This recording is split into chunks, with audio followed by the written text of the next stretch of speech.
আচ্ছা, তাহলে আমরা একটা সময় পাইলাম টি ম্যাক্স, যেটা মানে হচ্ছে তার সর্বোচ্চ উচ্চতায় যাইতে তার কতটুকু টাইম লাগতেছে। তার মানে তার এইখান থেকে শুরু করে নিয়ে সে যদি এখান থেকে যাত্রা শুরু করে,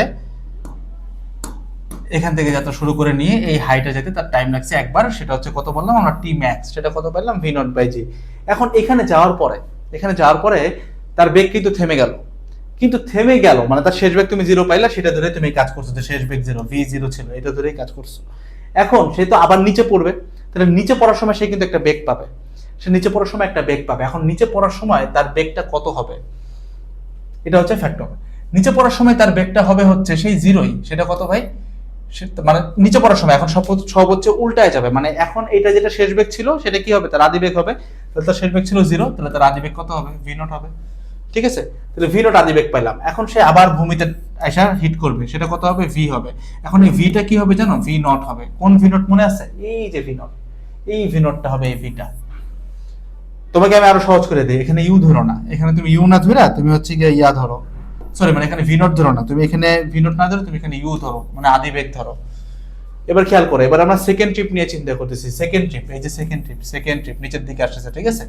নিচের দিকে আসার সময় তার আদি বেগ কি হবে, উপরে ওঠার সময়, ওঠার পরে তার শেষ বেগ যেটা ছিল শূন্য, জিরো, যেটা ধরে আমরা করছি, সেটাই কিন্তু এখন তার আদি বেগ হবে।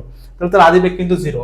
তাহলে আমরা আগে ফর্মুলা চিন্তা করি, সে উপর থেকে নিচে নামতেছে, তাহলে দেখো সবগুলো ডাইরেকশনে কিন্তু নিচের দিকে, তার আদি বেগও নিচের দিকে, সে হিটও করবে নিচের দিকে, জিও কাজ করে নিচের দিকে। তাহলে সব যখন একই দিকে থাকে তখন ডিরেকশন আমরা প্লাসই পাবো, তাই না। মানে তুমি এখন সব নিচের দিকে পড়তেছো, সবগুলো উপরকে যদি প্লাস বলো, তাহলে নিচের গুলো সব মাইনাস হবে, সব মাইনাস হলে বাম ডানকে মাইনাস দিয়ে গুণ করলে সব প্লাসই পাবো। তার মানে ডাইরেকশন যদি সবগুলো উপরের দিকে হয় আমরা প্লাস পাই, সবগুলো নিচের দিকে হইলে আমরা প্লাস পাই, ঠিক আছে। সব একই দিকে হলে প্লাস পাই। তাহলে ফর্মুলা দাঁড়াবে হচ্ছে V equals to U plus GT. U দিলাম জাস্ট বোঝানোর জন্য, তুমি ভি নোটও দিতে পারো, প্যারা নাই। এখন আমাদের আদি বেগ কত ভাই, দেখো সেই পয়েন্টটা থাকার পরে সে এখন নিচের দিকে পড়তেছে, তার মানে সেই পয়েন্টটা আসার সময় লাস্টে তার শেষ বেগ যত হয়েছিল এটাই তার এবার আদি বেগ হবে। তাহলে আসার সময় তার শেষ বেগ ছিল হচ্ছে জিরো, ওঠার পর তো সে থেমে যায়, তাহলে তার আদি বেগও কিন্তু হবে এবার তোমার জিরো। তাহলে ভির ভ্যালু কত হবে, ভির ভ্যালু হবে হচ্ছে তোমার zero equals to U, sorry ভাই কি করতেছে, ভির ভ্যালু জিরো না, সরি মাই ব্যাড, ভির ভ্যালু জিরো না, কিসের ভ্যালু জিরো, ইউর ভ্যালু হবে হচ্ছে জিরো, তাই না। আদি বেগ তার জিরো, এটা তো তার আদি বেগ, এখন তো এটাই তার আদি বেগ হয়ে গেছে, তাই না। সরি, মানে প্রথমবার ওঠার সময় সর্বোচ্চ উচ্চতায় ওঠার পরে তার বেগ হয়েছিল ভি, এটা এই টাইমে যে প্রথম ট্রিপের শেষ বেগ ছিল ভি, যেটা ছিল জিরো। এখন সে যখন নিচে পড়বে, সে তো থেমে গেছে, এখন নিচে পড়বে, ওইখানে যে যদি আমি স্টপ ওয়াচ অন করি, সে তো তখনও থামা, তাহলে তার তখন আদি বেগটা কত হবে, সেই জিরোই হবে। তার মানে তার এবার আদি বেগ যদি আমরা ইউ বলি, তুমি ভিনোটা বলতে পারো, আমি ইউ বলতেছি, যদি ইউ বলো সেটা কত হবে, জিরো হবে। তাহলে ইউর বদলে আমরা জিরো বসালাম। একটু চিন্তা করতে হবে ভি কত হবে, এইখানে হচ্ছে ভি, তাই না, তার শেষ বেগ। একটা জিনিস তুমি জানলে অ্যাস্ট্রোনিস্ট হবে কিনা আমি জানি না, বাট এটা ফ্যাক্টর, তুমি শক্তির সংরক্ষণশীলতা নীতি দিয়ে করে দেখতে পারো। সেটা হচ্ছে তুমি যদি একটা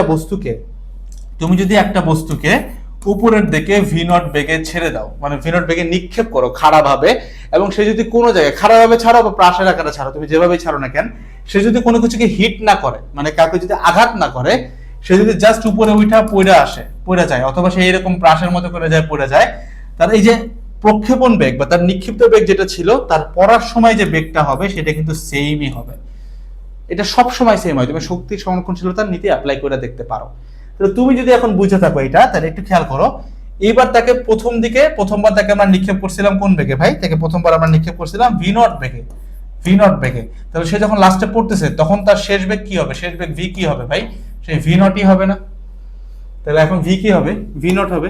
তাহলে ইউর বদলে পড়তেছে জিরো প্লাস জি ইন্টু টি। এখান থেকে তুমি যদি টি এর ভ্যালু বের করো, তুমি কি পাবা, V nought by G equals to T. এটা কোন টি ভাই, এটা হচ্ছে টি ম্যাক্স প্রাইম আমরা বলতে পারি, মানে উপর থেকে নিচে আসার টাইম। একটা পাইছিলাম টি ম্যাক্স নিচ থেকে উপরে, এটা হচ্ছে টি ম্যাক্স প্রাইম। তার যদি টোটাল বিচরণ কাল চিন্তা করো, মানে সে এখান থেকে যাত্রা শুরু করলো, ঘুইরা আবার আসলো, দুইটা টাইম, একবার হচ্ছে টি ম্যাক্স আর একবার হচ্ছে টি ম্যাক্স প্রাইম। টোটাল কি হবে, V nought by G plus V nought by G, দুটো যোগ করবো। এই দুটো তুমি যদি যোগ করো তাহলে তুমি কি পাবা, টু ভি নট বাই জি। এটাকে আমরা বিচরণ কাল বলি, ক্যাপিটাল টি দ্বারা প্রকাশ করা হয়। That's it. এই হচ্ছে তোমার খারাপভাবে নিক্ষিপ্ত বস্তু নিয়ে যা জানা দরকার ছিল তা। এই পয়েন্টে এসে আমরা রকেটের একটা ম্যাথ করব, তবে রকেটটার ম্যাথ করার আগে আমাদের ছোট্ট একটু থিওরি এখান থেকে একটু বুঝে আসতে হবে। সেটা হচ্ছে নির্দিষ্ট উচ্চতা থেকে খারাপভাবে নিক্ষিপ্ত বস্তু। তুমি অলরেডি এটা পড়ে ফেলেছো, তাও আমি একটু দেখাচ্ছি আবার।